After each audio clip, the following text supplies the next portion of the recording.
Ricky Ponting का शेर जिसने कर दिया ऑस्ट्रेलिया को अकेले ढेर। ऑस्ट्रेलिया दौरा शुरू होने से पहले ऑस्ट्रेलिया को घर पे बुलाया और उनको बुरी तरीके से रौंद कर दिखलाया। आप सभी को नहीं पता तो मैं बता दूं, ऑस्ट्रेलिया टूर इस महीने के 19 तारीख से स्टार्ट हो जाने वाला है, जहां पर आपको 19 तारीख को पहला ओडीआई मुकाबला देखने को मिल जाएगा। लेकिन उससे पहले कानपुर ग्रीन पार्क स्टेडियम में भारत वर्सेस ऑस्ट्रेलिया ए यानी India A versus Australia A के बीच 3 ऑफिशियल ओडीआई मुकाबले रखे गए थे, जहां पर रिकी पॉन्टिंग की शेर ने अकेले ही ऑस्ट्रेलिया को कर दिया ढेर। दरअसल तीसरे मुकाबले में की मैं बात कर रहा हूं, क्योंकि शुरू के 2 मुकाबले एक इंडिया जीती थी और एक ऑस्ट्रेलिया जीती थी। ऐसे तौर पर तीसरा मुकाबला था वो सीरीज का डिसाइडर होने वाला था और इस समय श्रेयस अय्यर उनकी टीम की कप्तानी करते हुए नजर आएंगे। यानी श्रेयस अय्यर भी रिकी पॉन्टिंग के ही वो शेर हैं जो इस समय ऑस्ट्रेलिया पर भारी पड़ चुके थे। श्रेयस अय्यर जो टीम की कप्तानी कर रहे हैं वो इंडियन टीम के अब वाइस कप्तान भी बना दिए गए हैं। मौजूदा टीम में वही सबसे सीनियर खिलाड़ी हैं, लेकिन उनके साथ साथ पंजाब किंग्स के उनके काफी ज्यादा इस टीम में हैं। पंजाब किंग्स के हमें अर्शदीप सिंह, प्रभसिमरन सिंह, प्रियांश आर्य, ये सारे खिलाड़ी हमें प्लेइंग 11 में दिख गए, ना ही सिर्फ इवन स्क्वाड में बल्कि प्लेइंग 11 में भी दिख गए। तो इससे पता चलता है कि ये सारे खिलाड़ियों को रिकी पॉन्टिंग ने किस तरीके से तैयार किया है। रिकी पॉन्टिंग ने इन सारे खिलाड़ियों का किस तरीके से माइंडसेट है जो रखा है।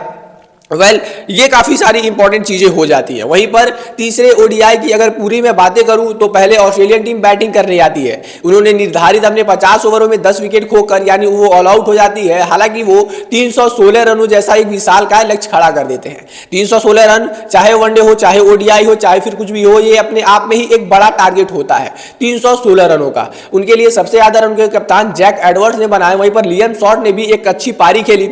भारतीय गेंदबाजों की अगर मैं बातें करूं तो अर्शदीप सिंह ने 3 विकेट लिए, वहीं पर हर्षित राणा ने भी 10 ओवर में 61 रन देकर 3 विकेट लिए।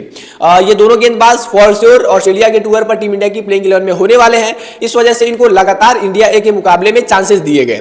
तो ये थी पहले इनिंग की बातें। वहीं पर दूसरी इनिंग की बातें करूं वो है मैं तो जब भारतीय टीम बल्लेबाजी करने आती है, प्रभसिमरन सिंह के साथ आते हैं अभिषेक शर्मा जो अपनी बहन की शादी छोड़कर आए थे। उम्मीदें काफी ज्यादा थी कि लंबी पारियां खेलेंगे, लेकिन अनफॉर्चुनेटली केवल 22 रन बनाते हैं और आउट होकर चले जाते हैं।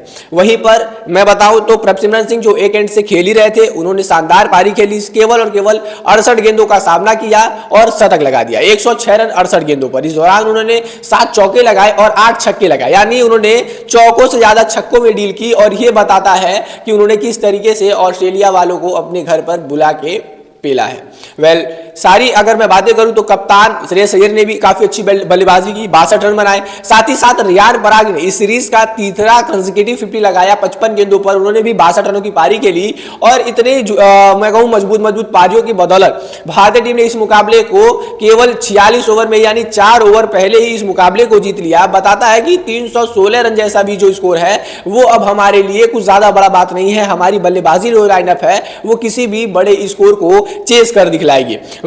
तो ये था पूरे मैच का हाल और किस तरीके से रिकी पॉन्टिंग के एक शेर ने कर दिया ऑस्ट्रेलिया को ढेर, यही हम बताने हैं।